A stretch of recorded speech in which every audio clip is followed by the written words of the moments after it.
Does your second gen Ford Explorer, such as mine, have issues with your windows going up or down? Stay tuned, we're gonna go ahead and replace my passenger window regulator and motor. Let's keep going.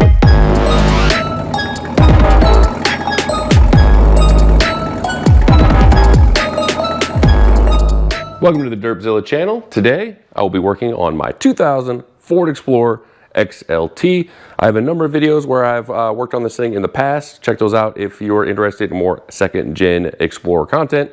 But for today, I'll be working on replacing the passenger side window regulator and motor assembly, which you can see right here. You can pick this up off of Amazon, Rock Auto, any number of other stores. I'll actually have a link in the description where I picked mine up. And in the past, I've actually replaced the driver's side mechanism, and everything is good to go on that. But of course, with any older car, as you fix things, more things break. And now my passenger window is kind of flaky. It actually will go down when it's warm out, relatively good, but when it's cold out, it maybe goes down about a quarter of the way and then just starts struggling. And I'm worried it's going to get stuck in the down position. So I figure I'll go ahead and get this thing replaced. Now I do have my service manual here. This details the full instructions on what you need to do, but a quick summary is we're gonna go ahead and put the window in the full up position. These are gonna be the front passenger door, since this is the 4-door version. And we're gonna actually remove the interior trim panel, the door handle, and then that'll give us access to the window regulator assembly. You're gonna actually have to then rivet out the two rivets that hold it in place, and then we're going to then be able to swap the unit out. So we'll go ahead and get over to the car and get this thing knocked out. Over at the passenger door, you're going to want to go ahead and bring the window down if you can, and that will help facilitate getting this door trim panel out. And then you do have a couple of screws here we're going to need to unscrew, and you can actually pop off this little interior trim piece here as well. It's a little plastic trim piece right here. Move that out of the way.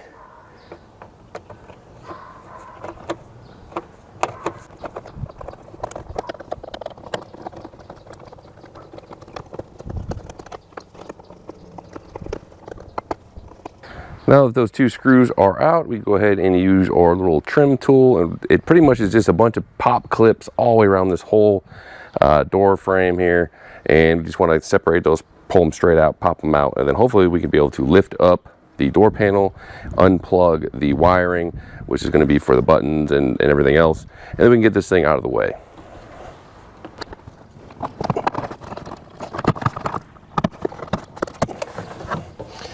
And I've had a few wasp nests living in my door when my car was parked for long periods of time, so interesting to see what comes out of this door. All right, it's loosened up pretty good. I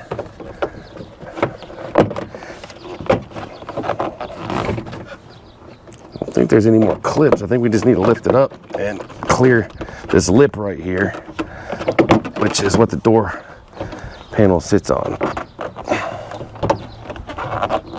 There we go.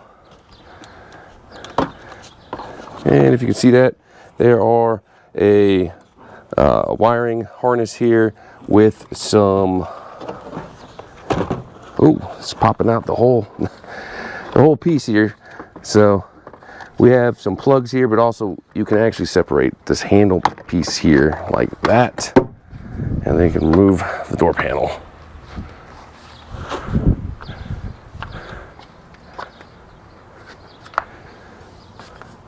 And then here are the two connectors. They're held on with, looks like some Phillips head screws.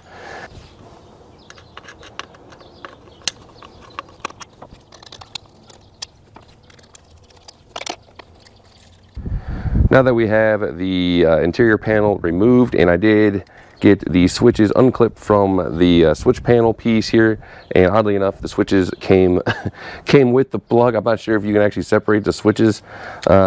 Actually, it looks like these might just pull straight out and then unclip that way, but I'll leave them on there for now. And what we need to do is remove this kind of gooey interior panel piece is held on with some kind of weird goo. I'm not sure if this is something that, you know, somebody worked on this thing sometime in the past, or or if this is just how it comes. But so yeah, you can just peel this off. You can need this, get this out of the way, and you can see I have a bunch of dead bugs gooed into it.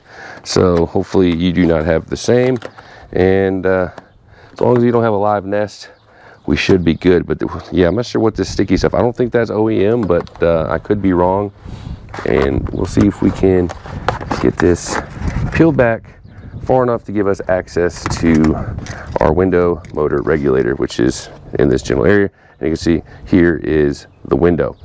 You actually need to have the window in this position here, which is maybe an inch down, and then that will give you access to these little holes here, view holes here and here, and then you can use a punch to punch out the center of the rivets that actually where the regulator clamps to the window.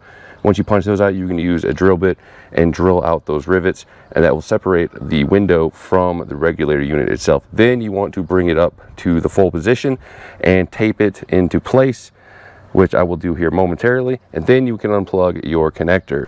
Hard to see, but I actually ran a whole bunch of tape to hold my window in the upright position, so once I disconnect it from everything, it doesn't collapse back into the door. And I'm going to go ahead and unplug the connector. And another thing to do, you know, for safety, is go ahead and disconnect your negative ground terminal on your battery. But I'm going to go ahead and get this connector disconnected and hopefully not break anything. Oh. There we go. That's disconnected, and I'm going to go ahead and remove this interior handle. Another Phillips head screw, and it looks like just one. Not sure what else is holding it in place. Oh, there's another screw hidden behind the foam.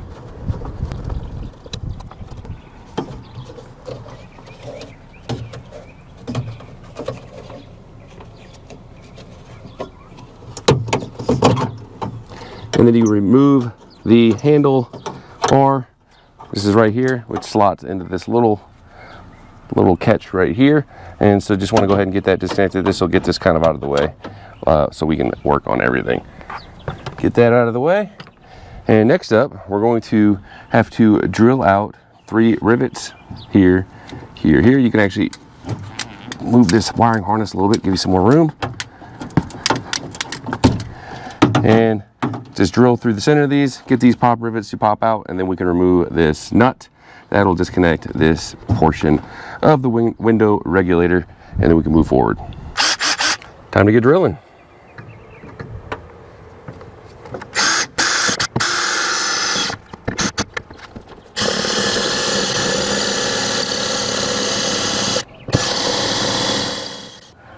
Sloppily got these rivets drilled out. It's pretty mangled. I don't have a rivet removal bit, and the way these rivets are, it was super hard to drill them out. Yeah, so for the nut, 7/16, I believe. Get that removed. I'm gonna go ahead and remove these 2 nuts. These are also 7/16.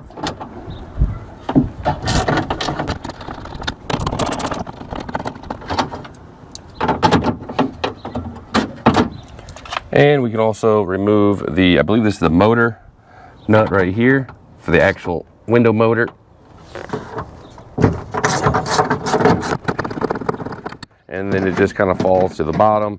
And what you need to do is kind of fold it down and then kind of mess with it until you can fit it through here. And then you're gonna see if you can remove it. It's kind of a tight squeeze.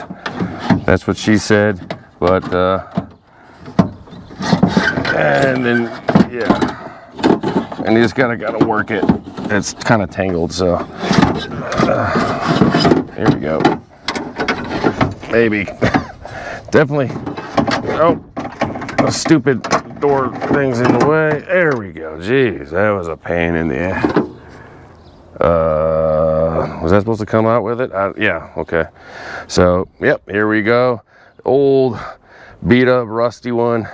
and then I'll be bringing on the new hotness. But I would recommend make sure you get all the old rivet pieces and metal shavings out of your door panel, so you're not hearing that rattling around as you're driving. And then most likely, instead of replacement rivets, I'm going to just use maybe some screws and nuts and in place of those to hold everything back together. And maybe that'll be a little bit easier. So we'll see what I can wrangle up to get this thing reinstalled. Now we got to try to figure out how to get this bad boy wedged in here pretty much the same way you got the old one out. We're going to feed it through this larger hole here. It's going to be a tight fit, and you know, hope you don't do any damage on the way in. Don't need any lube, so it should go in. Just make sure you don't hit the wherever it went, the little bar for the inside door handle. And we're just gonna feed it in. Hopefully this is the passenger one. It looks like it is. And I don't want to catch it on anything here. Okay, looks like it's in place. So we can line up a couple of these. This is that horizontal bar here. I'll go ahead and get this one in place. This is the 2 washer nuts.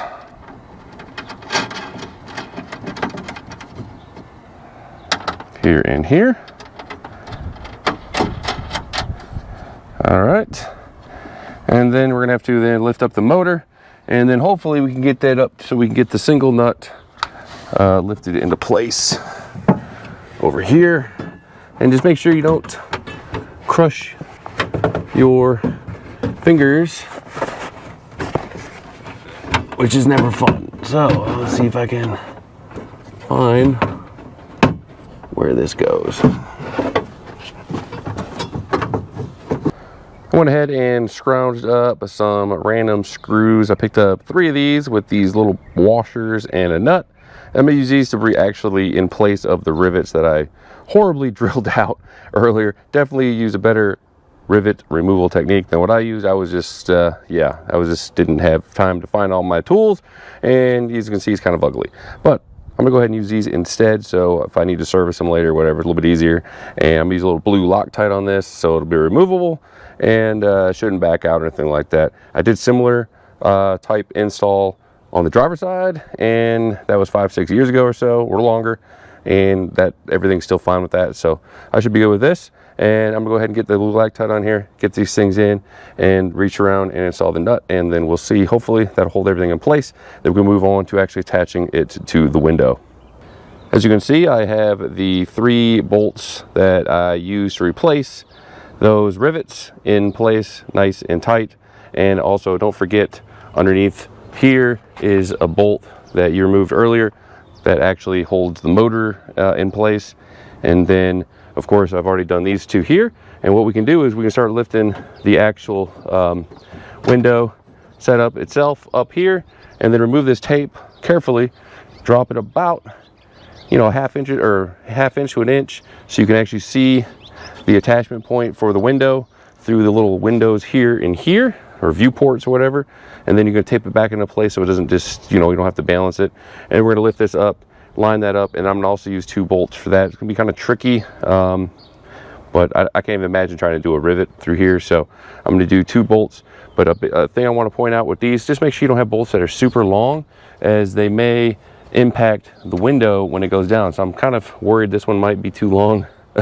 So I might have to swap this one out, but I'll test that out when I bring the window down. I don't think it is, but you know, we'll see.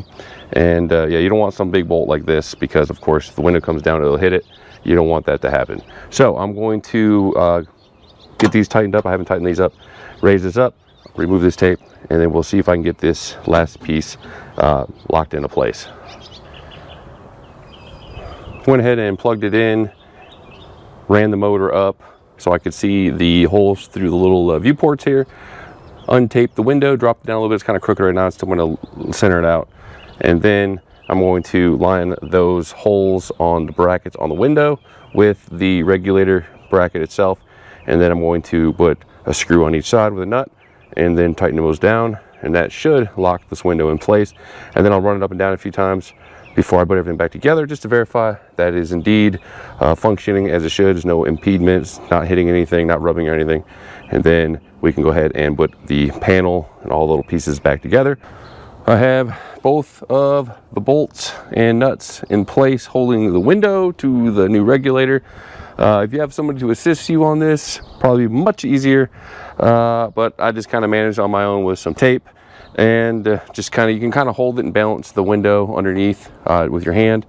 And this one is kind of a pain to reach because you have to kind of go around and get everything in place, but everything is tightened down. I'm going to remove the old tape here off the window so we can test it to see if it functions. So, real quick, when I was trying to test, I realized the little latch mechanism for the interior door handle was underneath this mechanism, and so when this was going down, it was hitting it, and I couldn't actually lift it up to get to where it needs to go. So I actually had to remove these, push this out of the place, get this up. So you want to make sure this is above this horizontal bar when these are tightened up. Otherwise, you won't be able to lift this up into place because we're going to have to latch it to the interior door handle. So I'm going to go ahead and get this latched up, and this should just hook in. I believe it's through the little plastic piece that sticks out here. And then we'll see if we can get it to snap in or not.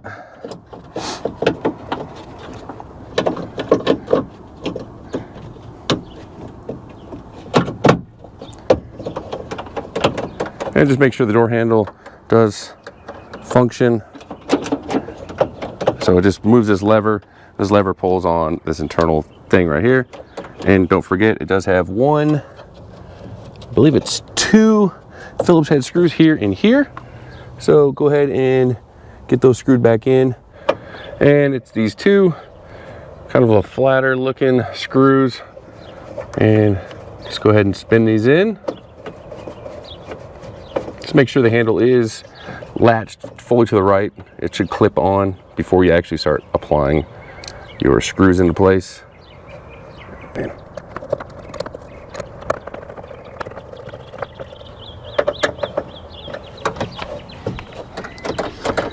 there we go.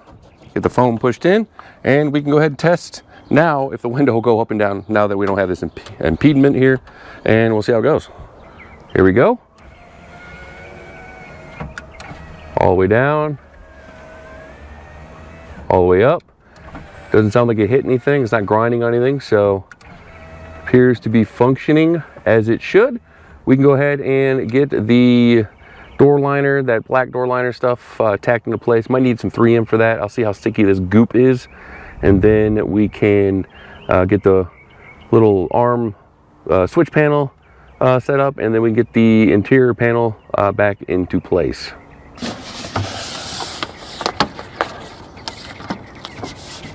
All right, kind of just laying this down. And just make sure you line up the holes, like right here. Right here, you don't want these covered.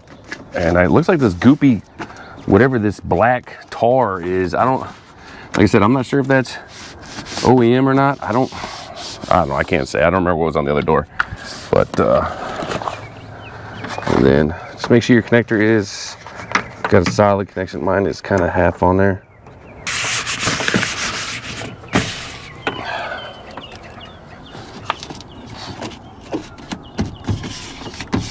So I mean, it seems sticky.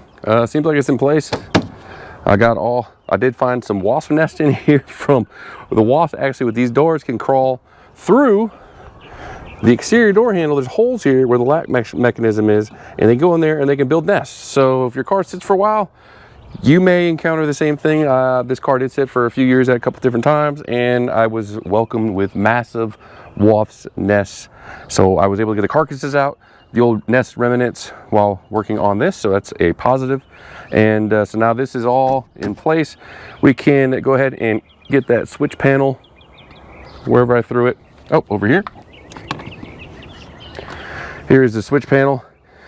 And my little carbon fiber is not looking great now. It's pretty worn out.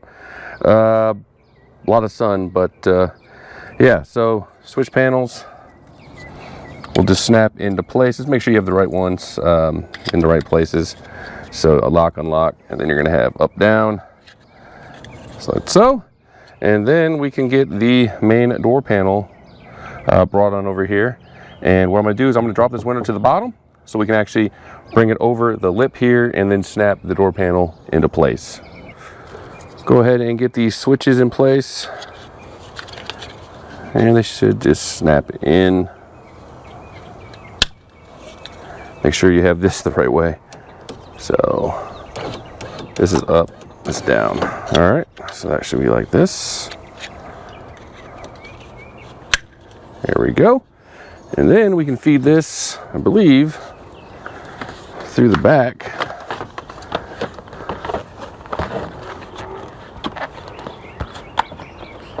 It's slopped in these little slots here, and it should just slide in and lock into place like that. And then that's actually, I believe, partially held in with these two screws here that we'll be applying, which then go into the door panel. And then the actual panel itself, you want to kind of have it come open over the lip here, clear your lock. And let's see if I can line this up.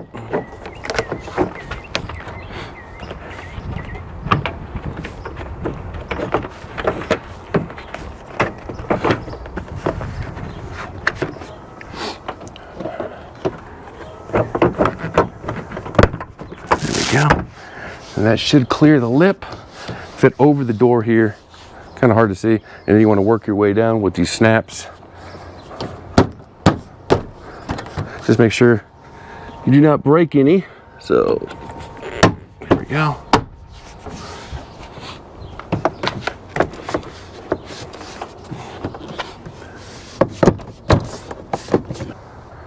We're going to put in these 2 bolts here, screw those in. And then you can wrap it up with this little trim piece that fits around your handle.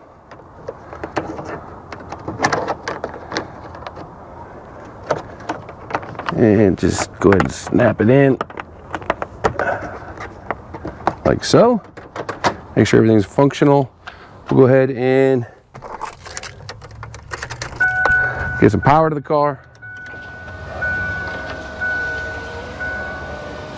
Window up, window down. Make sure your door locks are still working, and we'll see if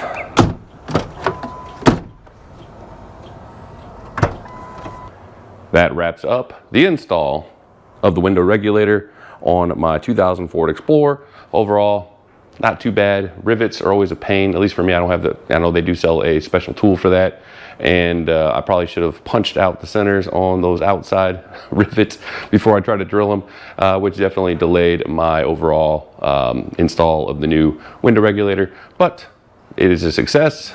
I can now put the window down without worry of it getting stuck down and then getting rained on. So especially with no AC, you know, it gets hot down here in South Texas, and no AC with one window not working quite right.